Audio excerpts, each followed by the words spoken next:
Today, I got a little treat for y'all. We're gonna head out to a Dallas property that we just claimed occupancy of. I got a little handiwork too, so I gotta put up some security cameras. It's in an area that I don't necessarily trust, but these are the best investments, right?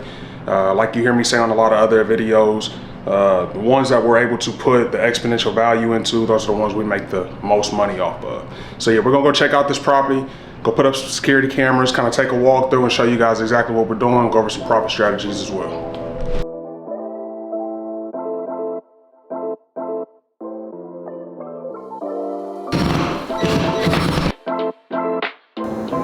What's up, everybody? So we are here at the Dallas property to show you guys a walkthrough of what we have, the newest project, right? So this is an older build. As you can see behind me, they kind of did some self-renovation with an add-on, but we're gonna give you guys a full walkthrough as I explain some of the things that we're gonna have to repair, why we're gonna have to repair, then we'll discuss some profit strategy. All right, so a little bit of a backstory of how we acquired this house and kind of the situation that was going on when we acquired it. So this was a pre-foreclosure house. We came and we met with the homeowners who were actually the siblings, or not the siblings, but the daughters of the homeowners. They explained that their parents had passed away. COVID really hit them hard, and they did not get authorization on the loan to be able to continue the payments. Well, the payments stacked up to where the lender threw it into pre-foreclosure. They didn't have the money to come up to be able to reinstate the loan. So we were able to swoop in, execute a sale of the house, put a little bit of money in their pocket. We also helped them with the transition into a new place, which allowed us to be able to take occupancy of this home. So that's just a brief backstory of how we acquired the house and what was going on with the current or the previous homeowners, and the reason that we were able to come in and buy the house. So we got this house on pennies on the dollar as well. Okay, so we got it extremely cheap. Right? Like I always say, the money is made in the buy. So the money was definitely made in the buy, which gives us opportunities for different profit strategies, which I'll discuss once we get inside and walk the property. So let's go take a look what this property looks like, and we'll see what it holds for us. Come on.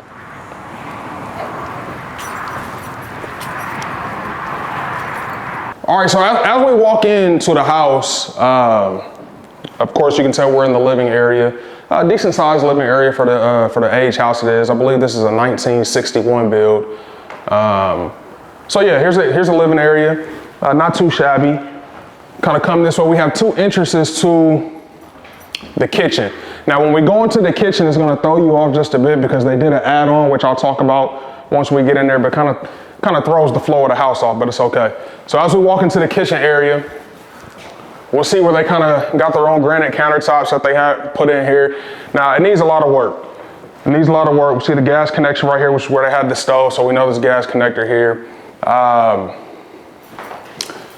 Looked like they had a cupboard here, but they moved this out. I'm not sure what they were using here. I know they had the refrigerator right here. So the kitchen space is pretty big. This is a spacious area. Things that we may do is just knock this out, right? If we keep it, to do a full rehab on, we'll probably knock this out, open it up, right? But we definitely have to do some planning before we do that because we have to see where we would have like a TV wall and stuff for the living room. But here's the kitchen area. As you guys can see, definitely need some work, some windows, faucets, lighting, rewiring, which I'll get into a little bit more. And you can also see the entrance to the backyard as well as the back of the garage. Now, this is what I was talking about, that where it gets weird. So in the original build of this house, this was not here, okay? Well, it was a door that led to outside, but what we're about to walk into was not here, okay? So let's go ahead and take a step in. So this is the add-on that the original homeowners had built with this son. So the story behind this is the father, he actually owned a general contracting crew, which they rehabbed homes and stuff like that. So he was transitioning his family from Mexico to the US. Now, this is originally a 3-bed, 2-bath. So when he was moving his youngest daughter and her child from Mexico, he built an add-on bedroom so that they would have a room to stay. So this is what we're in right now. That's what this is. And he did a decent job. I'm not gonna lie. It just kind of throws the flow of the house off. But in communities like this, a lot we see this quite often. They kind of do their own additions to the house and whatnot. But yeah, so this is a third bedroom, or fourth bedroom technically, that was added on after the original build of the house. And you'll see he just extended that back door out to the driveway right here. So not bad, not bad.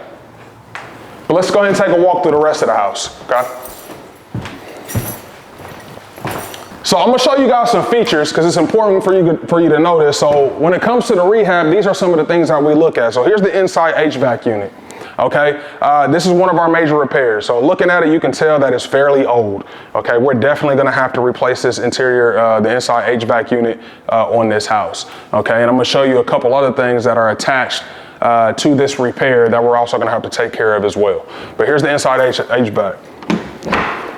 Now as we go in, you see the hallway we walk into, this is the master bedroom, okay? Now this is a traditional old school master bedroom. As you can see, the double closet, right? And then we have the master bedroom over here. So again, now this comes into, outside of the HVAC, more of the repair cost. This is another very costly repair, okay? But very important. So in older houses, it was okay at that time because of the coding standard to have the electrical box in an actual living unit, whether it be like in a closet or something like that, that was okay. But now in today's coding, you can no longer have the electrical box in an occupied room in the house. It has to be in a utility closet, utility room, or in the garage or on the exterior of the home.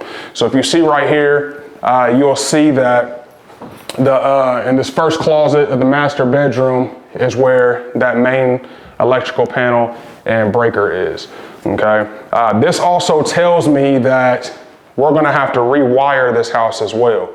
Now, as we scan this room, right, kind of things that I look at, I check out this burnt outlet, okay? So we know we have a burnt outlet right here that I'm 9 out of 10, I'm pretty sure that this doesn't work, okay? So this is just the start of what we'll have to do when it comes to the electrical rewiring, the replacement and removing of the panel. It's a major expense, major expense. Another thing that we see is some shift in the foundation. Now you see these lines right here, it just evidence that there's been some shift in this foundation. As we scan the room, you'll see them come from almost every window, whether they're above a door, above a window, or below the windows, which you'll see where we definitely have some shifting in the foundation. Now, as we walk into the master bathroom, okay, there's a few things that stand out. One, to the ear, I hear an active drip. As I come in here, I see that one of the knobs is secured by vice grips, okay? So we're definitely gonna have to redo the plumbing in the home. Another is, I see mold, okay? So we've had mold seep in, so there's moisture getting into the structure of the home, so we're gonna have to replace this as well. Okay, so a complete master bathroom rehab is gonna have to be done on this home, along, like I said, with the electrical wiring, which I'll show more evidence of as we go through, okay? So this was the master bathroom, or the master bedroom with the master bathroom in it. Here we got a utility closet, and here where we step into the bathroom, the main bathroom, okay? Which space, not bad, not bad. You can tell where they tried to do their own updating a rehab, where they put a new sink in here. But the sink is definitely going to have to be replaced. As you see, it has no hot water or cold water knobs. So the plumbing in general is going to have to be, replaced in here. We'll replace the tub and just everything in here, as well as the electrical, like I said, being rewired. The lights do not work in this bathroom, so this will be part of that repair as well. Step into the second bedroom. Not bad. Again, what I'm looking at when I come in here is the structure, okay? We've already known in the master bedroom that we got some foundation issues. So every bedroom that I go into, I want to see the extent of those foundation issues based off the evidence of foundation repair that we'll need. So as I get back here, it's actually not that bad. So that lets us know that the shifting in the foundation is more towards the right-hand front corner of the house. All right, but let's go into the next room. So this is the third bedroom of this house. Like I said, if you look at the same features that we looked at in the master bedroom when we're checking for foundation issues, I don't see any cracks going across the ceiling. I do see a slight bit of separation over the top of the closet, right here. That could be cosmetic. That could also be foundation shifting. But it's not too bad. It's not too bad back here. The good thing is this is a pier and beam, so the work on the foundation would be a little bit less than if it was slab, okay? That's just stuff that have to be replaced. Okay, so we'll step back into the living room as I kind of give a rundown of the repairs. So far what we've seen is we're definitely gonna have to replace the inside HVAC. If the inside HVAC has to be replaced, exterior HVAC will have to be replaced as well, okay? Another is the electrical. So we're gonna have to redo the electrical wiring in here, also replacing of the electrical panel and the moving relocation of the electrical panel, okay? Also with the HVAC, due to this being less than 2,000 square feet and also over 20 years old, we're gonna have to go through and redo the air ducts and ventilation system throughout the whole house. Okay, so that's part of the AC HVAC repair. Okay, so just right there, we already know we have some things. Also on the foundation that we've seen, the foundation problems that we've seen in the master bedroom lets us know that, hey, we have some foundation repair on here.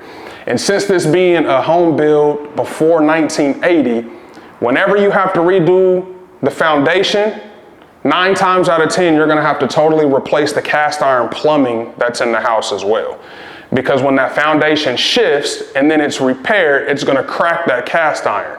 So due to the new coating, you have to have PVC when you repair it. You can't repair it with the cast iron. So we're gonna have to replace that as well. That's about a $10,000 fix right there. So all in all, the major repairs that I've seen, so we got a 1 ton, it's gonna cost us about $5,000. We're gonna have 2 of those. So we have a 1 ton outside, which you'll see, a 1 ton inside. So that's a $10,000 HVAC repair, okay? Now when we go through and we redo the air ducts in the home, that's about a $3,000 repair. Okay, so we're up to about $13,000 just in HVAC repair, all right? Now we have electrical. So to do the whole rewiring electrical for this size house is gonna run us about $4,000 to $5,000. That's just the rewiring, okay? To relocate the electrical panel is another $6,000. Okay, so we're sitting at about $10,000 just off that when it comes to the electrical repair that needs to be done in the house, all right? So right there, what, 10, but we're at 25,000 almost in repairs.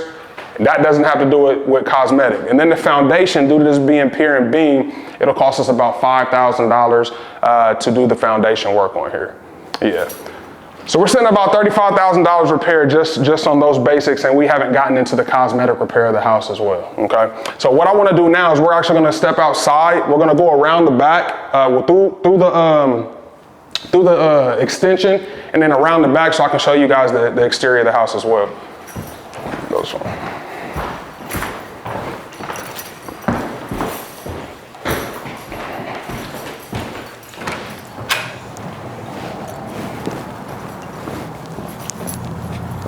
Now, through the right, we'll go ahead and go through the garage so you can see the garage. Now, in this garage, there's a lot that needs to be done. As if you look on the left side of the garage, you can see that the wall is completely busted through, right?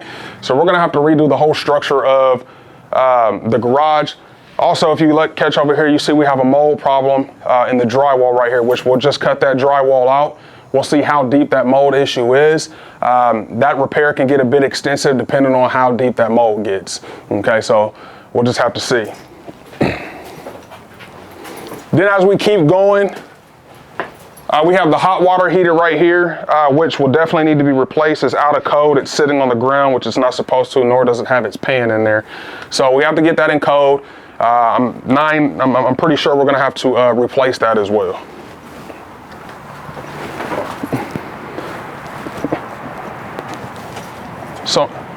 So now we step into the backyard, which I actually like this backyard. Pretty spacious, right? Also, you have the back alley with the gate, which gives you driving capability as well, which, you know, a lot of people like. Now as we get to the back side of the house, we kind of see the electrical issue as well. Okay, this is the exterior of the electrical issue. We have the wires coming off of the roof. Definitely gonna have to do something about that. And then here's the extent of the HVAC repair that I was telling you about as well. So just as the inside unit that is old and outdated, not functioning, outside unit is the same, old, outdated, not functioning. We will have to replace that. This will come in, this is about a 1 ton. So it's about a $5,000 fix right here, $5,000 repair to get that replaced. You see the previous homeowners, the dogs are happy to see us, man. So you see the previous homeowners, they had got a pretty good shed. It's in really good shape. We'll just have to finish clearing the stuff that's out of it. And we'll probably keep that. That's a good asset. But just from the exterior point of the house, these are some things that we're gonna have to do, as well as the roof. The roof will have to be repaired along with the decking.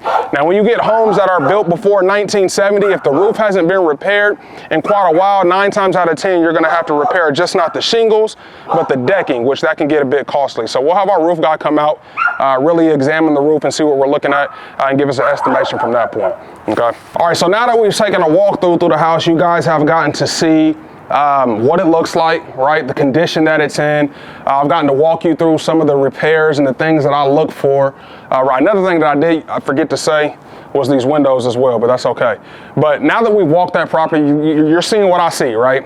You're calculating the expenses that I'm seeing that we're gonna have to do.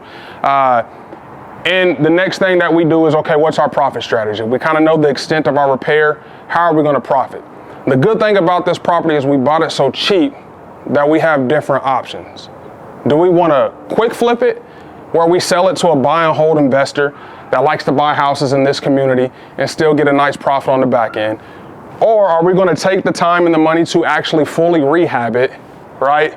To where we can put some tender love and care into the house and then put it back on the MLS market and hike the price up. That not only adds value to the house, but it adds value to the neighborhood as well. Or do we keep it as a rental? Do we put a little bit less money in it, right? Still put some tender love and care in it, but make it a livable situation to anybody that wants to come in and rent. Is this a good rental area? Maybe so. But those are our options. So we have a few options that we're gonna go through when it comes to profit strategy to see which one makes the most sense, right? Now, after we do the calculations, once we get our general contractors out and we get an actual legit estimate of how much it's gonna take for us to repair this home the way we know it needs to be repaired, we'll take those numbers, we'll see what our end profit will be, and then we'll also take it from a standstill if we list it as is and get an offer from an investor that's willing to buy it, put the work into it, and possibly rent it out or buy it and keep it and hold it, okay? If the numbers make sense, we'll quick flip it. If the numbers make sense to fully rehab it, we'll fully rehab it. If the numbers make sense to keep it, we'll keep it. But see, as a real estate investor, those are the options that you want to keep yourself. You want to give yourself. You don't want to give yourself just one way out, right? Because you never know what will happen in the rehab of a house. You never know what will open up and present itself that didn't present itself when you first walked that property that may drive your expenses up.